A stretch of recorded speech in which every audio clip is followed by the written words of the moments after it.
네, 반갑습니다. 오늘 사회복지조사론 13주 2차시 자료 수집 방법 두 번째 관찰과 내용 분석 되겠습니다. 이번 강의에서 배울 것은요, 먼저 관찰법의 이해와 적용, 두 번째 내용 분석법의 이해와 적용, 사례 분석, 역량 강화 받겠습니다. 자, 먼저 관찰법의 이해와 적용에서는 관찰법의 의, 장단점, 종류, 고려사항 등을 이해하고 실제 사회복지조사 상황에 적절히 적용할 수 있는지 보는 것이고요. 두 번째 내용 분석법의 이해와 적용에서는 내용 분석법의 의, 장단점, 절차 및 고려사항을 이해하고 실제 사회복지조사 상황에 적절히 활용할 수 있는 것을 보시겠습니다. 세 번째 사례 분석 역량 강화에서는 관찰법과 내용 분석법을 활용한 사회복지 조사 사례를 파악하고 두 방법의 차이점과 활용 맥락을 비교 분석하는 시간을 갖도록 하겠습니다. 네, 이어서 강의 전체 구성은 여기서 관찰법 등장하겠죠. 그리고 이 관찰법에는 의 과학적 관찰의 특징, 장점과 단점, 관찰자의 역할, 관찰의 종류, 관찰 시 고려사항, 이 관찰 기록과 관련된 내용 학습하시겠고요. 내용 분석법에서는 그의 주요 특징, 장단점, 내용 분석의 절차, 분석 단위 및 범주와 신뢰도 및 타당도 확보 등과 관련된 내용을 학습하시게 되겠습니다. 네, 그리고 관찰법의 의 및 과학적 관찰의 특징, 관찰의 의를 보시면요. 관찰은 주변에서 일어나는 일들에 대한 지식을 얻는 가장 기본적인 방법이다. 시각, 청각, 감각기관을 통해서 현상을 직접 인지하는 자료 수집 방식의 하나다. 일상생활에서도 자연스럽게 이루어지지만 조사 연구에서는 그 목적과 체계를 갖춘 과학적 관찰이 특히 요구된다 보시면 되겠고요. 여기서 이제 우리가 과학적 관찰의 네 가지 특징이 있는데요. 목적성, 계획성, 체계적 기록, 검증 가능성이 있습니다. 예, 뭐 어느 하나 빠뜨릴 것 없이 중요한데요. 목적, 일정한 조사 목적에 도움을 주어야 되고요. 무엇이 관찰이 그렇다는 것이죠. 계획성, 체계적으로 계획되어 있어야 한다. 그리고 체계적 기록, 그 결과가 체계적으로 잘 기록되어야 한다. 검증 가능성, 여기서 가장 중요한 건 이거일 수도 있는데요. 타당도와 신뢰도에 대한 검증과 통제가 가능해야 한다. 예, 검증 가능성 중요하다는 것이죠. 그래서 과학적 관찰은 일상적 관찰과 달리 목적, 계획, 기록, 검증 이 네 가지 요소를 반드시 갖추어야 한다. 이를 통해서 관찰 결과의 객관성과 또 반복 가능성을 확보할 수 있다라고 할 수 있겠습니다. 그래서 관찰의 네 가지 특징 살펴보셨고요. 네, 다음 내용은 관찰법의 장점과 단점 되겠습니다. 네, 먼저 장점인데요. 관찰법의 장점은 즉시성. 조사 대상인 행위가 일어난 현장에서 우리가 즉시 그 사실을 포착할 수 있죠. 네. 자, 그 비언어적 대상 활용. 그래서 말로 표현하는 것과 표정이나 이렇게 감정 표현하는 것, 글이나 말과 다른 것이죠. 그래서 구두 표현 능력이 없는 아동, 동물 등의 유일한 자료 수집 방법이 될 수 있다. 비협조적 대상이 유효하다. 예, 조사 대상이 거부하거나 비협조적인 경우에는 어때요? 그냥 관찰함으로써 이 연구에 도움이 될 수 있겠죠. 비언어적 자료 수집. 이게 역시 비언어적 자료 수집이라는 건 말을 하지 않아도 면접이나 질문지를 얻기 어려운 이런 일상적인 자료, 자연스러운 자료를 포착함으로써 마치 사진으로 그 감정을 나타낸 얼굴을 찍듯이 포착함으로써 비언어적 자료 수집이 가능하다. 종단 분석.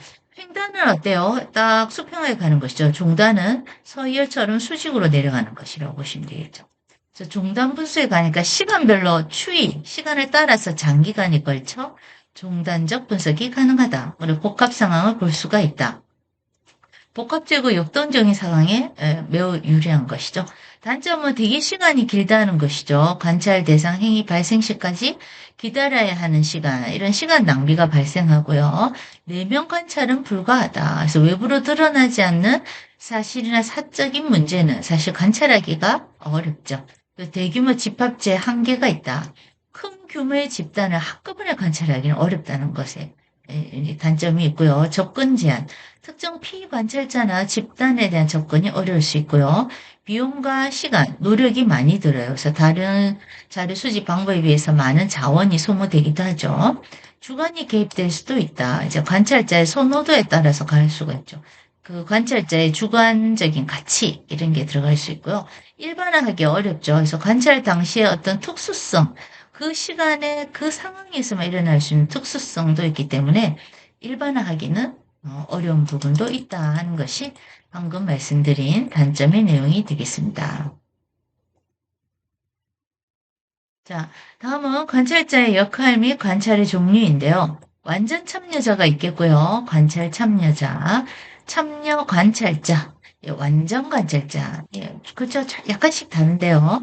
완전 참여자는 연구 대상이 진정한 참여자이거나 참여자인 척하며 연구자 신분을 숨기고 들어가는 것이죠. 그래서 자연스러운 자료 수집이 가능하나 숨겼다는 것 자체는 이미 윤리적인 문제가 발생했다 볼 수가 있어요. 지금 우리는 관찰자의 역할을 보고 있어요. 이걸 주장한 학자가 레이먼드 골드의 관찰자 역할위원입니다. 관찰 참여자는요, 연구 집단에 완전히 참여하지만 자신이 연구조사 수행 중임을 분명히 밝힙니다. 그래서 라포 형성과 객관성 간의 균형을 유지하는데요. 우리가 라포는 간단하게 신뢰라고 할 수 있어요. 자기가 누구라고 밝히고 관찰하기 때문에 신뢰는 형성되는데 어때요? 아, 관찰자가 나를 보고 있다 생각하면 좀 진정성 있는 관찰이 어려울 수 있겠죠. 참여 관찰자입니다. 연구자임을 밝히고 상호작용하는데 참여자인 척 하지 않아요. 그냥 난 관찰자다. 그걸 밝혀두고 그냥 관찰하는 것이죠. 자, 관찰이 주된 역할입니다. 그래서 참여는 제한적이다. 참여하지 않는다고 보는 게 좋겠죠. 완전 관찰자. 사회과정 일부가 되지 않으면서 관찰하며 연구 대상은 자신이 관찰 대상임을 인식하지 못할 수도 있다. 그래서 연구 대상, 그 타겟을 말하죠. 그 타겟이 된 분들은 자신의 관찰 대상임을 내가 관찰당하고 있나? 이거조차도 인식하지 못할 수 있다는 것이죠. 그것이 바로 완전 관찰자라고 할 수 있겠습니다.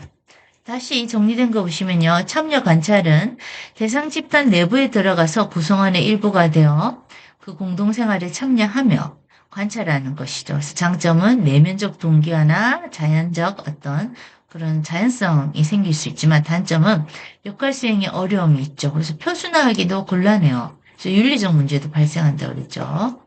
아, 쏘리. 윤리적 문제는 사실 다 발생할 수 있어요. 윤리적인 문제. 그런데 완전 참여자일 때 윤리적 문제가 가장 크고요. 이 참여 관찰은 자, 이 참여 관찰은 연구점이 밝혔다 그랬죠? 그리고 상호작용하고 그러나 참여자인 척도 하지 않아요. 그래서 윤리적인 문제가 발생하지 않을 것 같지만 이제 연구자는 밝혀 상호작용한다 했는데 이미 연구자가 누군지 알 경우 이 관찰의 대상이 되는 사람은 이미 자신의 있는 그대로의 어떤 본색을 드러내기가 어려운 것이죠. 그것 자체도 윤리적인 문제가 될 수 있다고 볼 수 있습니다. 관찰당한다 이 자체도 어때요? 관찰당하는 사람 입장에서는 윤리적이다라고 말할 수는 없다. 이렇게도 볼 수 있겠습니다. 자, 비참여 관찰이라고 있는데요. 제3자 입장에서 거리를 두고 관찰해요. 좀 멀리서 보는 것이죠. 그래서 객관성을 유지할 수가 있어요. 장점인데 단점은 이 관찰 활동에서 제약이 너무 멀리 있다 보니까 제대로 들여다보지 못할 수도 있겠죠. 준참여 관찰은 참여와 비참여의 중간 형태인데요. 부분적으로 집단에 참여하면서 관찰을 병행하는 것이죠. 그래서 그 외에도 조직적 관찰, 비조직적 관찰이 있는데 이걸 우리가 다 읽고 이해하기보다 요 위에 대표적인 네 가지 보시는 게 가장 무난하겠어요. 완전 참여자, 관찰 참여자, 참여 관찰자, 완전 관찰자. 여기서 완전 참여자와 완전 관찰자. 예, 이건 서로 완전히 대립되기도 하죠. 그래서 완전히 참여한다. 본인이 누군지 숨기고 완전히 관찰한다. 본인이 누군지 알리고 일부가 되지도 않고 난 이게 참여도 안 했어. 그냥 보기만 할게. 라고 말한 것인데 때로는 연구 대상이 내가 관찰 대상인가 아닌가 인식을 못할 수도 있는 것이 한편 완전 관찰자이기도 하다는 것입니다. 조금 복잡해 보일 수 있는데요. 또 이해만 하시고요. 시험에 자주 등장한다 할 만한 내용은 아니에요. 사회복지사 1급을 준비하시는 분들은 빈도순이 높은 내용을 집중적으로 학습하시는 것이 가장 좋지 않을까 싶네요. 네, 이거 잠깐 지우고요. 다음 내용 보시겠습니다. 네, 이번에는 관찰 시 고려사항 및 관찰 기록인데요. 자, 비조직적 관찰과 조직적 관찰이 있어요. 비조직은 unstructured observation 되죠. 그러니까 들어가면 영어에서는 아닌 거죠. 아닌 거. 그래서 조직적이지 않은 거. 조직적 관찰은 structured observation. 그래서 structured, 조직된 이런 뜻이겠네요. 자, 먼저 비조직적 관찰 보시면요. 사전에 정해진 관찰 기준이나 절차가 없이 자유롭게 관찰하는 방식입니다. 그래서 주로 탐색적 연구에서 현상에 대한 전반적인 이해를 높이기 위해서 사용되고요. 관찰자의 주관이 개입될 가능성이 높기 때문에 객관적 이런 확보에 특별한 주의가 필요하기도 해요. 그래서 사전에 가설이나 분석 틀이 없는 만큼 새로운 발견과 통찰을 얻기에 유리하고 예상치 못한 현상을 포착하는 데 강점이 있어요. 예상치 못한 현상이라는 건 뭘까요? 어떤 우리가 이렇게 조직에서 조직적 관찰은 반복되는 어떤 패턴이 있는데 비조직은 어떤 반복 패턴이 적기 때문에 그래요. 그래서 비조직적 관찰은 연구 초기 단계에서 현장을 파악하고 연구 문제를 구체화하는데 초기 단계에 유리한 것이 비조직적 관찰이라고 볼 수 있겠고요. 조직적 관찰은 사전에 구체적인 관찰 목적, 관찰 내용, 관찰 시간, 관찰 장소, 관찰 도구 등을 명확히 계획하고 이에 따라 관찰하는 방식입니다. 그래서 이것은 양적 연구에서 주로 사용되고요. 객관적이고 체계적인 자료 수집이 가능합니다. 그래서 관찰, 체크리스트, 평정 척도 등의 표준화된 도구들을 사용한다. 이렇게 보시면 되겠고요. 조직적 관찰은 반복 측정과 비교 분석이 용이하다 그랬죠. 그래서 신뢰도가 높은 자료를 수집할 수가 있어요. 관찰 기록의 원칙은 즉시 기록한다. 네, 즉시 기록. 말 그대로죠. 그래서 관찰한 사실은 가능한 한 즉시 기록하며 기억의 왜곡. 어떻게 우리가 바로 기록하지 않으면 이 기억이 빨강이었는데 분홍으로 기억할 수도 있죠. 시간이 지나서. 파랑이었는데 하늘색으로 기억할 수도 있고요. 이런 왜곡이나 손실을 최소화할 수 있어요. 사실과 해석의 분리입니다. 그래서 관찰한 사실과 관찰자의 해석을 명확히 구분해서 기록해야 합니다. 자, 사실과 해석에서 항상 조심해야 될 게 이 관찰자의 주관적 개입인데요. 편견이나 자신의 주관 가치관이 들어갈 수가 있다는 것이죠. 여기서 완전히 분리해야 한다. 체계적 기록 도구를 활용한다. 체크리스트, 관찰일지, 평정 촉도 등 표준화된 기록 도구를 활용하는 것이 어떨까요? 네, 일관성을 유지하는데 도움이 많이 된다고 보시겠습니다. 네, 그래서 관찰 시 고려 사항에서는 우리가 비조직적 관찰, 조직적 관찰에 관한 것을 보셨습니다.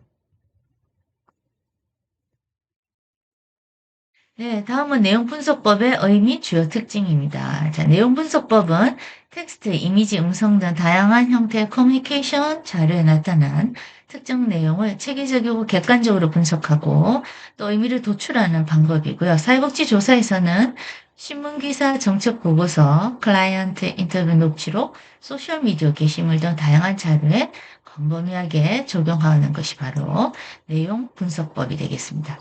내용 분석법은 객관성 유지해야 되겠죠? 체계성이 있어야 하고요. 양적, 질적 접근 가능해야 하고요. 비침습성이 돼야 하고요. 다양한 자료를 활용합니다.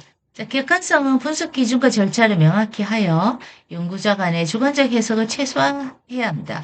주관적 해석, 주관적 개입 이런 것들 조심해야 되고요. 체계성은 사전에 정의된 범주와 규칙에 따라 자료를 분석하는데요. 사전에 정의된 범주, 카테고리화된 것에 따라야 한다는 것이죠. 양적, 질적 접근, 빈도수 비율 등 양적 분석과 주제의 의미 등 질적 분석을 모두 수행할 수 있어야 한다. 비침습성, 연구 대상에게 직접적인 영향을 주지 않고 기존 자료를 분석한다. 이미 연구 대상이 된 사람들한테 자신의 어떤 주관적인 가치관을 들어가지 않게 해야 하는 것이 비침습성이 되겠어. 다양한 자료 활용, 신문, 논문, 방송, SNS 인터뷰, 녹취록 등 광범위한 자료에 모두 적용 가능한 것이 내용 분석이 되겠습니다.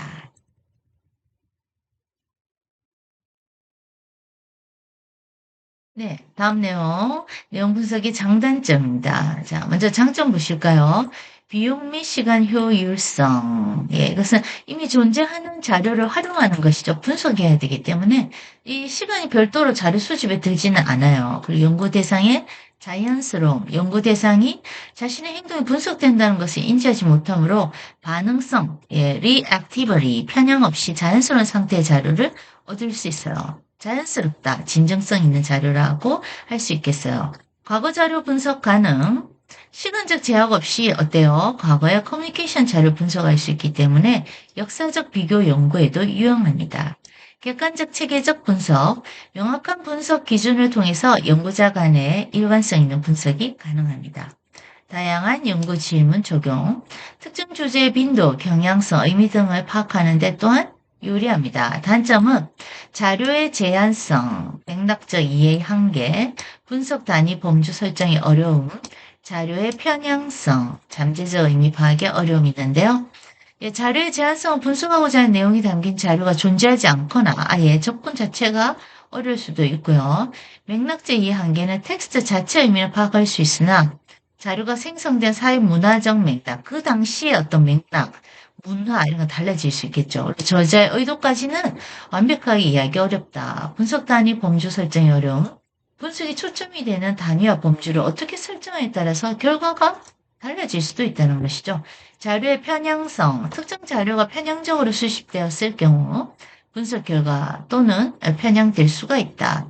편향, 편견과 같다고 보시면 되겠어요. 특정 자료를 자기 원하는 것으로 이제 수집을 하는 것이죠. 잠재적 의미 파악의 어려움, 표면적 내용 분석에 치우쳐서 그 이면에 숨겨진 의미나 함의, 함축된 의미를 놓칠 수 있다는 것입니다. 다 장단점이 있는데 본인의 연구가 어디에 더 가까운가에 따라서 자료 수집 방법을 결정하셔야 되겠죠. 네, 다음은 내용 분석 절차의 8단계인데요. 이건 크게 8단계 그냥 보시면 되겠어요. 먼저 연구 문제를 설정합니다. 분석 목적과 질문을 명확히 하고요. 또 자료를 선정합니다. 분석 대상 커뮤니케이션 자료를 뭘로 할 것인가. 분석 단위를 결정합니다. 단어, 문장, 문단 등 최소 단위를 만들어 놓고 핵심 키워드에 맞는 분석 단위를 결정하는 것이고요. 범주를 설정합니다. 코딩할 범주와 또 정의를 확정하고요. 코딩 지침 개발, 일관된 코딩 규칙을 준수합니다. 자, 그래서 연구 문제 및 목적 설정, 분석 대상, 자료 선정, 분석 단위 결정, 범주 설정, 코딩 지침 개발, 신뢰도 검증, 자료 코딩, 자료 분석 및 해석 이러한 것들이 내용 분석의 절차로서 8단계라고 하시면 이해하시면 되겠어요. 이거 외우지 말고 이해를 하셔야 합니다. 자, 내용 분석 시 주요 고려사항 보실까요? 분석 단위, Unit of Analysis 있고요. 범주와 Categorization, 코딩 지침, 코딩 가이드, 신뢰도 및 타당도 있겠습니다. 자, 먼저 분석 단위는요, 분석의 기본이 되는 단위로 연구 목적에 따라 단어, 문장, 문단, 기사, 에피소드, 인물, 이미지 등 다양하게 설정할 수 있습니다. 네, 범주와는 분석의 핵심 과정으로 분석 단위를 분류하는 기준입니다. 그래서 범주는 명확히 정의돼야 하고 상호 배타적이어야 한다. 그래서 하나의 단위에 두 범주가 동시에 들어갈 수 없는 것이죠. 포괄적이어야 한다. 모든 분석 단위를 다 포함하고 있어야 한다. 그래서 이 카테고리화한다. 범주와 기억하시면 좋겠고요. 코딩 지침은 각 범주의 자료를 어떻게 할당할지에 대한 구체적인 규칙입니다. 그래서 코딩 지침이 명확할수록 코더 간의 일치도가 높아져서 분석의 신뢰성이 높아지겠죠.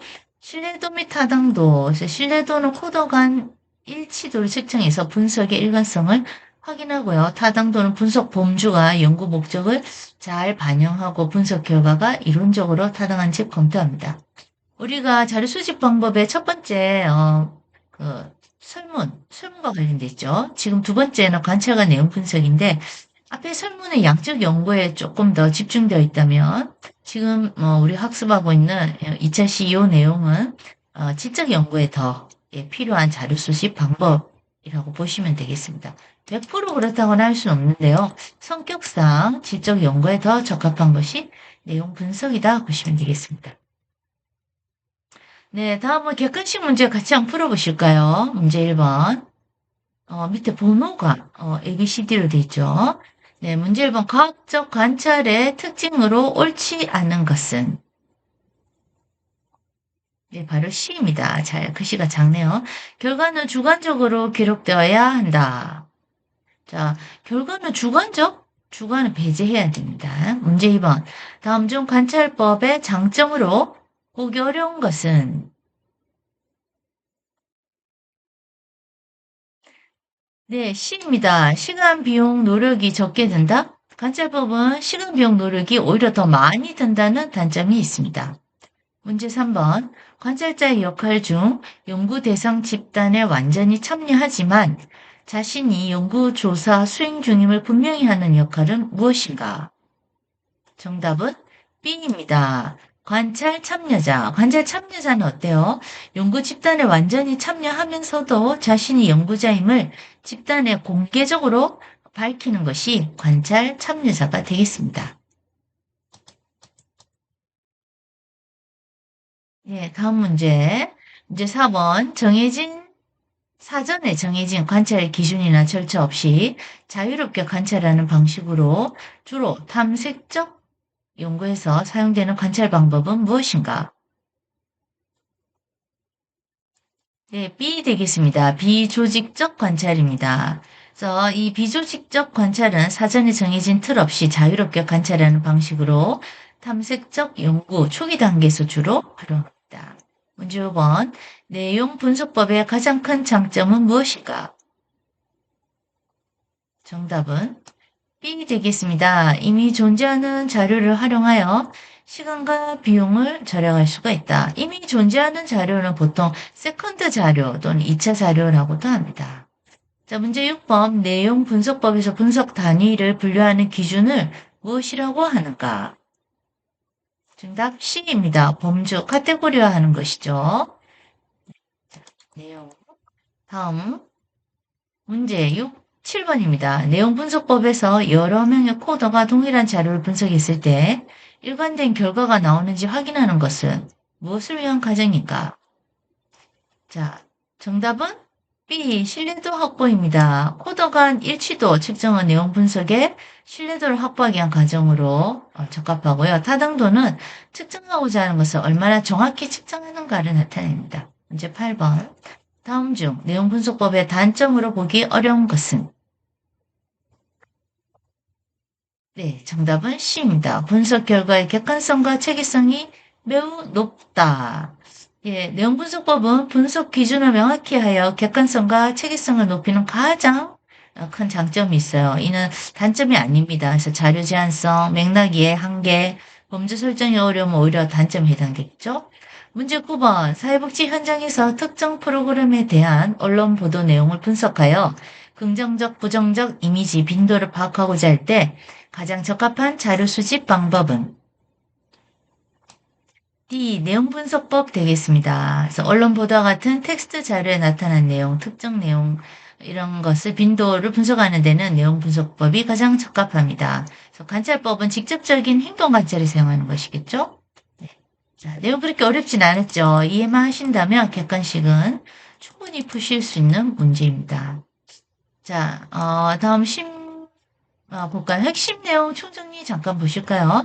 그래서 우리가 배운 이 관찰법, observation, 예, 현상을 직접 보고 듣는 감각기관을 통해서 자료를 수집하는 방법으로 과학적 관찰은 목적성, 계획성, 예, 체계적인 기록, 검증 가능성 이 네 가지 특징을 가진다고 말씀드렸고요. 내용 분석법, content analysis는 커뮤니케이션 자료에 나타난 특정 내용을 체계적이고 객관적으로 분석하는 방법으로 신문, 방송, SNS, 정책 보고서 등 다양한 자료에 적용이 가능하다. 이렇게 보시면 되겠어요.